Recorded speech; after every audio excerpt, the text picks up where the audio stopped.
서울 집값, 특히나 요지에 있는 서울에 또는 경기도도 마찬가지겠습니다. 핵심 요지에 있는 그런 아파트, 부동산 가격이 절대로 저는 폭락, 조정, 뭐 일시 조정은 있겠지만은 앞으로 절대적으로 우상향할 것이다.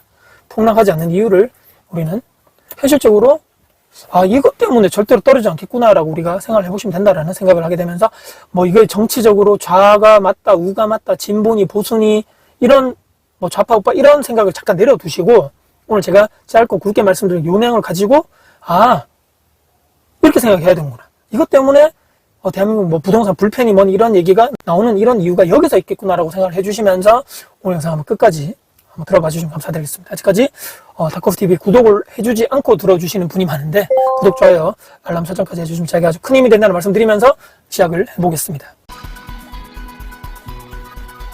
구글 사이트 또는 뭐 네이버 마찬가지겠지만 거기서 검색 한번 딱 하시면 됩니다. 이재명 정부 고위 관료들 서울 아파트 서울 부동산 보유 현황 딱 치면 이렇게 딱 뜨는 거죠. 또는 지방에 있는 국회의원 이 나으리 분들 여야를 떠나서 이분들 또한 여기서 지방에서 당선이 됐지만 이분들도 다 배우신 분이고 똑똑한 분들이죠. 내 자산을, 내 돈을 어디다가 넣어놔야 될 것인가를 우리보다 더 많이 알고 거기에 관련된 정보들이, 고급 정보들이 얼마나 많이 있겠습니까?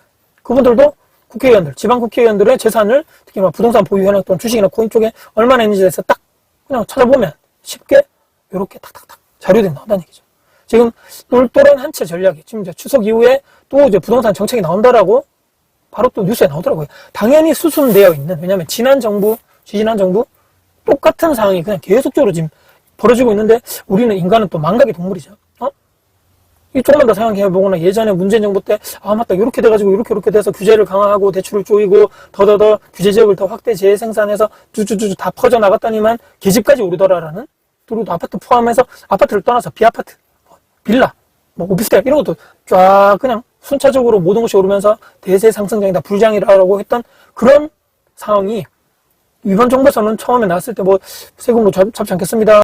그때보다 지금이 더 심각해지는 상황 자체가 지금 벌써 안 잡히는 거죠. 2번, 3번의 정책이 나왔는데 부동산 정책으로 봤더니만 뜬구름 잡는 얘기들밖에 안 나오고 뭐 언제까지 착공을 하겠다, 언제까지 뭐 몇십만 원을 공급하겠다 이런 얘기밖에 안 나오는데 실상 딱 봤더니만 이거 저번에 나왔던 얘기들이네. 공수표들을 또 날리고 있네. 이거를 봤을 때 한 번은 우리가 속을 수 있죠. 한 번은 저렇게 해서 부동산에 뭐 자기들 집권한 5년 기간 동안에 몇백만 호를 공급을 저렇게 하기 때문에 지금 인구는 점점 대한민국 줄어가는데 특히 지방에 있는 인구는 점점 소멸되는데 이렇게 수도권에 서울 쪽에 쫙 엄청나게 많이 지으면 이거 엄청나게 가격이 많이 빠지겠구나. 이게 지지난 정부에 우리가 5년 동안 어떻게 되는지 봤죠.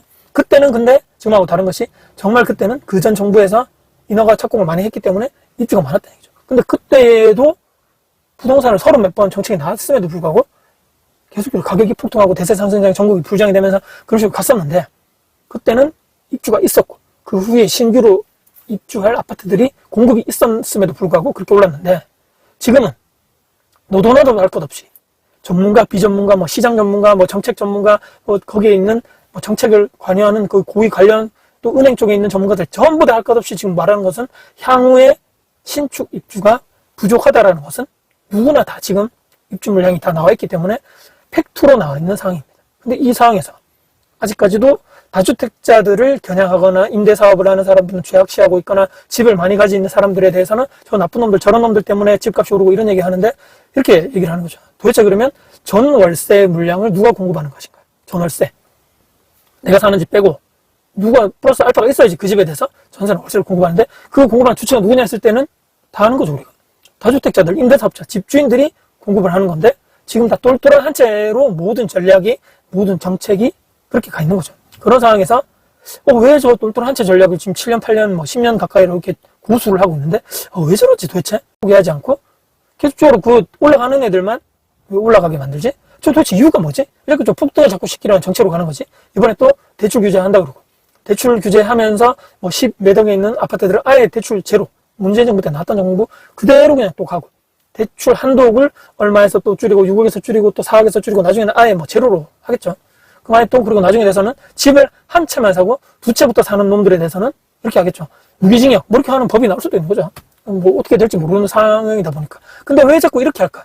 반대쪽으로 가야 되는 거죠. 다주택자를 시장에 넣어서 취득세 중과를 빨리 정상화시키고 빨리 이런 똘똘한 한 채로 가는 이런 유동성을 그 주변에 있는 아파트들, 또 다주택자를 넣어서 빨리 전월세를 공급해주면서 향후에 앞으로도 지금 입주 물량이 신축 공급 물량이 부족한데, 아니 그러면 나중에 돼가지고 이 전월세가 폭등하는 거에 대해서는 도대체 어떻게 할 것인가에 대해 대책도 안 보이는 것 같은데, 아파트가 뭐 누구 말대로 빨리 팍팍 지어가지고 막 몇 년 만에 탁탁, 몇 달 만에 탁탁 나오는 게 아니죠.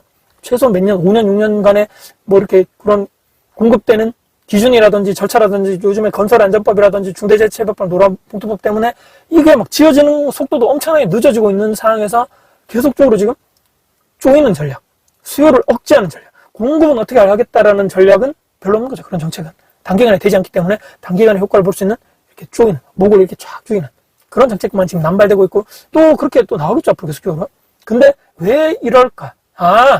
그 정책을 만드는 놈들, 그 정책을 입법하는 국회의원들, 의결하는 또 장관들, 정부를 위해서 일하는 그 사람들의 재산을 딱 봤더니만, 역시나 그럴 거구나. 저들은 이미 다 알고 있는 거죠. 게임을 예전에 해봤고, 서울 어디에 요지에 있는 아파트, 땅, 부동산을 가지고 있는 사람들.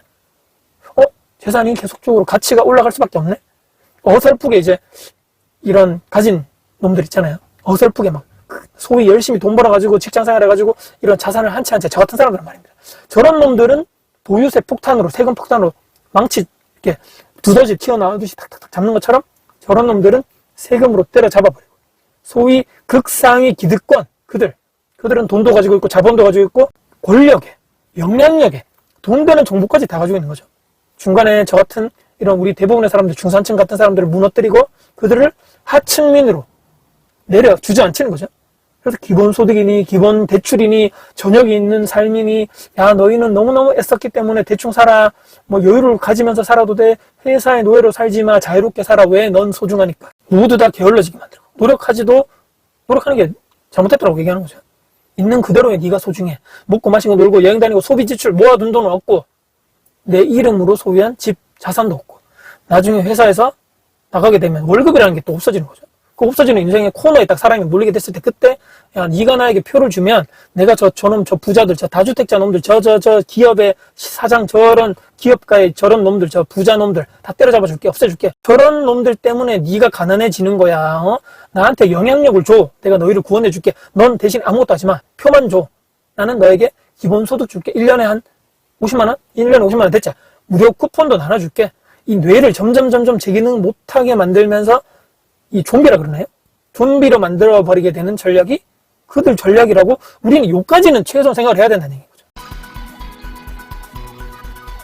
오늘 아침 뉴스가 환율이 1,450원대까지도 올라갈 것이다. 환율이 올라가면 어떻게 됩니까? 환율이라는 개념을 뭐 살아가면서 내가 뭐 일하기도 바쁜데 그것까지 내가 알아야 되냐라고 생각하시겠지만, 요까지는 우리가 알아야 됩니다. 물가가 앞으로 엄청나게 폭등하겠구나. 환율이 뭐 폭등한 이유에 대해서 여러 가지 전문가 의견이 많겠지만, 일단은 현재 팩트만 봤을 때는 환율이 1,450원대. 이거는 이꼴 환율이 올라가는 것은 물가는 폭등이다. 확정된 미래인 거죠. 무섭다는 거죠. 물가가 왜 오르지? 물가가 오르는 거 이거 무슨 상관일까 했을 때 한 번만 우리가 생각해보면 됩니다. 왜냐하면 우리나라 원화가 기축 통화가 아니죠. 그러니까 해외에서 우리가 물건을 수입을 많이 하는 국가인데, 그 공통되는 통화가 달러잖아요. 달러. 근데 우리나라가 1달러에 1,450원. 옛날에 뭐 1,200원대, 1,000원대, 1,100원대를 하다가, 우리나라가 1달러를 우리가 가져오려고 그러면 옛날에는 1,000원, 1,100원, 1,200원을 줬어야 되는데, 이제는 우리나라 돈으로 1,450원을 줘야지 1달러를 바꿔주고, 그러니까 뭐 나중에 미국 가서 나중에 내가 환자 냈을 때 더 많이 줄 돈을 줘야 된다 이런 얘기도 있는데, 그거는 이제 논외로 하고요. 중요한 것은 우리나라 돈의 가치는 점점 떨어지고. 그럼 무슨 얘기냐면, 해외에서 물건을 우리가 사들였을 때는 우리나라 돈으로 사는 것이 아니고 달러로 바꿔서 살 수 있는데, 우리나라 가장 그 수입 의존도가 높은 것들을 제가 봤더니만 식품, 석유, 천연가스, 원자재. 제가 또 하나 놀랐던 것이 반도체도 있더라고요. 저는 반도체를 수출만 줄 알았더니만 반도체도 수입을 많이 하는 거 10대 기업 거기 항목에 들어있다. 우리나라 기축통화국이 아니라고 말씀드렸는데, 원화 가치는 쉽게 얘기하면 시간이 지날수록 계속적으로 지금 계속 떨어지고 있는 거죠. 제일 우리가 봤을 때 바보는 누군가? 바보. 돈을 벌었는데 번 만큼 다 그냥 소비 지출로 그냥 플렉스하는 사람, 내일이 없는 사람처럼 다 써버린 사람들이 제일 바보. 그 다음에는 이 원화, 우리나라 돈으로만 내 자산을 화폐로만 가지고 있는 사람이겠고, 가장 나은 사람 누굽니까? 그 돈을 이 실물 자산의 이 가치를, 이 화폐 가치를 실물 자산 가치로 우리가 떨어지는 것을 방어한다 그러죠. 인플레이션 해지를 한다는데 그걸 바꿔놓는 사람. 그 자산이 됐든 뭐 부동산, 코인, 주식, 배당주, 뭐 달러, 요즘에 얘기했던 뭐 금, 은, 뭐 이런 게 있겠죠. 원자재. 우리가 현생이 바빠서 신경 쓸 여력이 없을 지금 이 순간 이 영상을 보시는 이때도 우리 구독자님 이때에도 가치가 떨어지고 있고 과거, 현재, 미래까지 쭉 이어질 저는 앞으로 이런 현상이 지속되어질 경제적 현상으로 봅니다. 앞으로 이런 사태가 더 빠르게 확실하게 일어날 것 같다는 얘기입니다. 저는 아무런 생각 안 할 거라고 생각하고요. 지금 현재 생각이나 기준이나 가치, 뭐 습관, 행동 습관이 나의 미래, 특히나 저처럼 결혼하신 분들은 내 배우자, 내 자녀에게까지도 이 모든 미래까지 좌지우지할 이 모든 것이 내 가치 기준에부터 시작하는 것이고 이게 습관, 행동이 되면 그렇게 된다는 얘기입니다. 다른 사람들 말 듣지 마시고 항상 제가 말씀드리는 각자 도생의 시대입니다. 저 권력자들, 저 정치인들, 특히나 저 대통령 누구도 내 인생을 책임져 주지 않는다는 얘기입니다. 저도 마찬가지고요. 사람을 믿지 말고 그 사람을 추종하지도 말자. 세뇌당하는 순간 그냥 내 인생은 사라지고 주체적이고 능동적인 삶은 없다라고 생각하셔야 됩니다. 생각하고 고민하고 공부하고 머리 싸매고 영상 이런 것도 한번 보시고 머리 아파도 집어넣어야 됩니다. 지금 상황이 어떻게 돌아가고 있는지 책 보고 강의 듣고 이런 게 싫고 다 피곤하고 필요 없고 하기 싫고 이런 패턴에 내가 노출되고 쇼츠 같은 거 보면 아무 생각 없이 그냥 내가 막 뇌가 그냥 돌아가고 있다. 습관화되는 순간 이 뇌가 원래 말랑말랑하고 해야 되는데 딱딱해지는 그 순간 차력이 처음에 이렇게 만질 때 말랑말랑한데 가만 놔두면 딱딱해진 게 좀 더 놔두면 돌처럼 굳어버린 거죠. 우리 뇌가 그렇게 되지 않듯이 그렇게 되면 안 되는 거죠. 영상을 이까지 만약에 봐주셨다. 끊지 않고 나가지 않고 그럼 정말 찐 구독자가 우리는 되었다라고 우리가 생각할 수밖에 없고 영상 통해서 댓글 통해서 또 알려주신다면 제가 또 그 댓글을 보면서 또 힘을 받고 계속적으로 이런 영상 컨텐츠를 만들 수 있는 원동력이 생긴다고 말씀드립니다. 처음엔 요즘에 제가 이제 이런 영상들을 많이 올렸더니 구독자가 지금 계속적으로 감소하고 있는 상황인데 다시 한번 저에게 힘을 주시고 응원 댓글 또 구독을 해주신다면 저에게 아주 큰 힘이 된다는 마지막 말씀드리면서 우리는 각자 도생의 시대에 살고 있다. 오늘 제가 1년에 쭉 말씀드린 왜 이 부동산이 가치가 계속적으로 뭐 올라갈 수밖에 없는가. 그걸 가지고 있는 사람을 봐야 되는 거죠. 그걸 보유하고 있는 사람들이 저들이구나라고 봤을 때 우리는 빨리 정신을 차리고 저들은 내 인생을 책임져 주지 않는다. 그럼 나는 이런 인플레이션의 시대에서 내 돈을 어떻게 해서 지킬 것인가, 내 피 같은 돈을 어떻게 지킬 것인가 대해서도 같이 고민하는 우리가 됐으면 좋겠다는 마지막 말씀드리면서 영상을 마무리하겠습니다. 영상 끝까지 봐주셔서 감사드리고요. 제가 주변 분들께 공유될 가치가 있다고 생각하신다면 널리 공유 부탁드리겠습니다. 다코스TV의 다코스였습니다. 감사합니다. 화이팅입니다.